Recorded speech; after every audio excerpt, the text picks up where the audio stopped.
What's going on, everybody, and welcome back to Bourbon of the Week. My name's Chris. I'm going to be your host for today, and today we have something different for you, something we can't open. This is that real? Uh-oh. Well, we might not have something at all for you today. Gary, what did you do to this?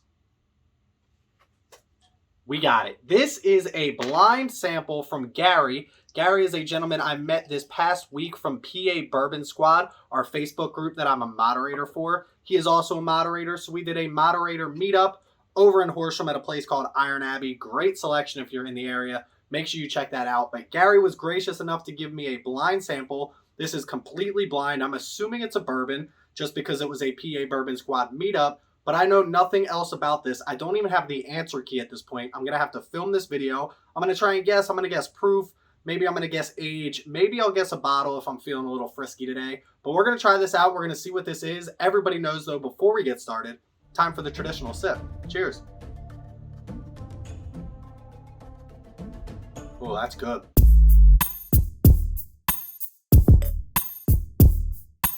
So before we get started, I do want to clear this up. I am wearing a Flyers shirt tonight. The Flyers are obviously out of the playoffs. We are officially on board with the Florida Panthers. Let's go, G. Hope you can win a cup. But this is from Gary from the PA Bourbon Squad. If you're not already following the PA Bourbon Squad on Facebook, make sure you check us out if you're in that PA tri-state area, Jersey, New York, Delaware. We would love to have you be a part of the group. It's almost got 9,000 members. I think it's really close to that, by the way. This is one of the moderators. I've got a bunch of samples here, by the way. I've got like 5 or 6 different sample sets. Then I have a couple of blinds that we're going to do as well. And if you like this blind content, check out the Bourbon Van. They do something called 5 Sip Friday. Absolutely fantastic, where they blind some stuff. And also Stuff and Whiskey. Speaking of stuff, Stuff and Whiskey does almost all of their reviews double blind, which is just absolutely fantastic. That being said, this is our first blind sample like this where we truly know nothing about this. Again, we're assuming it's a bourbon. We're going to try and guess proof on this. We're going to try and guess age on this. I'm going to assume it's a bourbon, so we're not going to guess type of whiskey. But then I'm also going to try and guess the bottle if it's something that I think I've had. But let's get into this. Let's try this out again. Let's see what we can pull from these tasting notes. This one's tough because it tastes like just your traditional bourbon. A very, very good traditional bourbon. It's got all of those flavor notes that I love. Super sweet off the front. A little bit of rye kick off the bat. I don't think it's a wheater. I do think it's a rye mash bill, not a rye, actual rye. It's still a bourbon. But that sweetness on the front is absolutely fantastic. The brown sugar on this, the legs on this, which I just learned about, the word legs, which is like the wine. You know how they spin wine and then they see it drip down? That's basically what legs are on whiskey. Never knew that before. But this has nice legs. Love some nice legs. It's got some age behind it if I had to guess with this color. Absolutely beautiful color. Beautiful aroma to this as well. I'm getting a little bit of a fruit note to this as well. Maybe a little bit extra when it comes to the malted barley on this, like a nuttiness perhaps. But I'm not too sure if there's a true nuttiness. It does taste like an almond on this, but I don't know. Proof is going to be tough on this. I haven't had anything to kind of set my palate from the beginning. Normally I'll start with an 80 proof or a 90 proof so I can set my palate, but I didn't do that tonight. So let's try to guess what the proof is on this.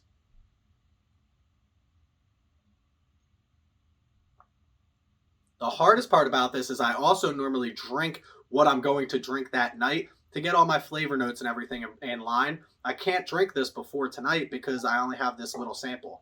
Proof-wise, I think it's right in that maybe like 100 to 107 proof range. Absolutely one of my favorite ranges. I love the 100 to 115 is basically my sweet spot. And I think that's in that range there. Maybe a little bit on the lower end of the 100 to 107 proof range. And I'm saying 107 proof because in my mind, for some reason, I'm thinking Baker's 7. Although I don't think that's what it is exactly. Because Gary, he didn't tell us much about this. But he's like, drink it. I don't want anybody else to give it to you. I don't want anybody else to try it before you know what mine is. So I think it's something a little bit more exotic. A little bit more hard to find than a Baker's 7. Age on this with the color, with that oak on there, I do think this has a little bit more of an age behind it. Maybe like a 12-year, which is starting to make me believe like maybe it's a Knob Creek 12-year store pick, which if it is, I wouldn't be surprised because this is absolutely delicious. If you've seen any of my reviews on Knob Creek, I call the 12-year the Goldilocks of the Knob Creek line. The 9 years just missing something. The 15 years just a little too oaked, but that 12-year gets it just right. It also has that nuttiness, which is obviously that Jim Beam idea, that Knob Creek idea. And again, going into this truly blind, I'm actually kind of nervous about this because if this is like an old Fitzgerald weeded, I'm going to look like an idiot. But at the end of the day, I'm really picking up some Jim Beam on this. I'm picking up a little bit of Knob Creek because I don't love Knob Creek, but I do love the 12 years. So I'm picking up a little bit of that funkiness that I don't always love, but still picking up that sweetness, a little bit of rye spice in there, a little bit of nuttiness in there. In that 100 to 107 range, Knob Creek 12 year is the 100 proof. So we wouldn't be far off with that. I think that's what I'm going to call it when I'm calling this bottle. Knob Creek 12 year store picks. I don't even know if Knob Creek 12 year store picks exist. It might just be a Knob Creek store pick rather than the 12 year. But the age behind this tends to make me lean towards something more than just a 9 year or whatever the Knob Creek store picks happen to be. My biggest fear is that this is an Elijah Craig barrel proof, but it doesn't taste like it would be hot enough to be an Elijah Craig barrel proof. If you know anything about me or if this is your first time tuning into the channel, not a big fan of Elijah Craig. People try to send me Elijah Craig barrel proofs and blinds so that I'll be like, oh, this is fantastic. I love this. And then they can be like, ha, we got you. We knew you liked it the whole time, which I actually just did with tacos the other day. And I have a bunch of friends out there that may be watching this right now. I used to talk a lot of crap on tacos. Taco Tuesday, I think tacos were overrated. Found out fajitas can technically be considered a taco, and that takes my taco game to the next level. Hate LeBron James, though, so Taco Tuesday can... Never mind.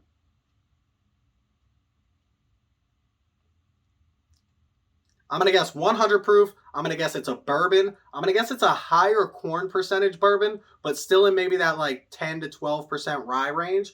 And then I'm also going to say it's Knob Creek 12 years single barrel store pick, something like that.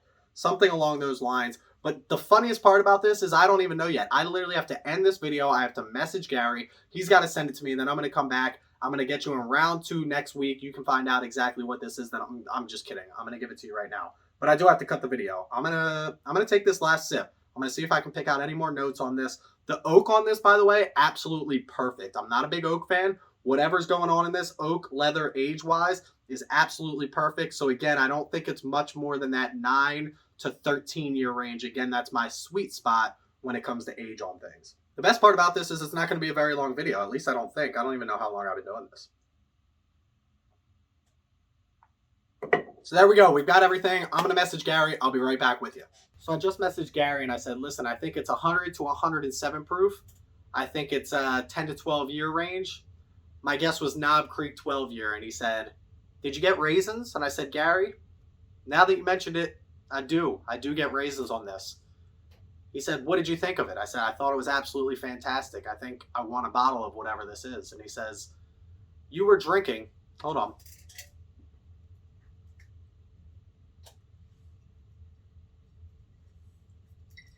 Penelope bourbon. But not just any Penelope. A Penelope that I don't have right now. A Penelope called Penelope Architect. A Penelope that I've been trying to get my hands on, and I know now that I need to get my hands on this bottle. This bottle comes in at 60 bucks. It's their signature 4-grain mash bill, which I messed all up. It's obviously got a little bit of rye in there, but it's more wheated. This 4-grain mash bill has always been fantastic, all the way from their 80 proof to their barrel strength to the toasted wasn't my favorite, but at the end of the day, if you like toasted, you would like this. It's only 4 to 5 years old, 4 to 5.5 years old. This bottle, this glass, could quite easily top my charts. And if you haven't already seen some of my regular reviews, I put out a list. I have every bourbon that I've ever tried. It's on a list. It's ranked. Price, taste, drinkability, we do it. At $60, this is obviously, actually it's not obviously MGP. I actually watched a live stream of Trev from the Bourbon Ranch, and he looked at his bottle and it doesn't say distilled in Indiana, which tends to believe now that they've moved into Kentucky, maybe it's Kentucky distillate that they're working with now. So we don't know that it's MGP anymore when it comes to the Architect. But this glass, and I have another sample of this, and I can't wait to review that one because I want to, on my own, obviously, not here on YouTube again. This glass is absolutely fantastic, and I think it could top the charts. Penelope is doing great things. If you haven't picked up a Penelope or you've been hesitant to pick up a Penelope, I can't recommend more highly any of the bottles in their collection so far. So check out Penelope. Thank you, Gary, for sending this to me. Absolutely fantastic. I'm literally shocked. I was completely off, and that's the best part about doing blind tastings like this, is sometimes you're going to be right, most of the time you're going to be wrong, but you're going to find out whether or not you like what you're drinking. But that's where I'm going to leave you for today. Check me out on Instagram at Bourbon of the Week. Go click that follow button over there. If you want to help support the channel financially, check us out on Patreon. We do a bunch of good stuff just for the Patreons, including a Patreon-only Discord. But if you don't want to do that and you still want to chat with us on Discord, we have that link in the description below as well. I appreciate you stopping by. Please don't drink and drive. Always drink responsibly. And stay healthy, stay happy, stay drinking. Cheers, y'all. Penelope, go get it.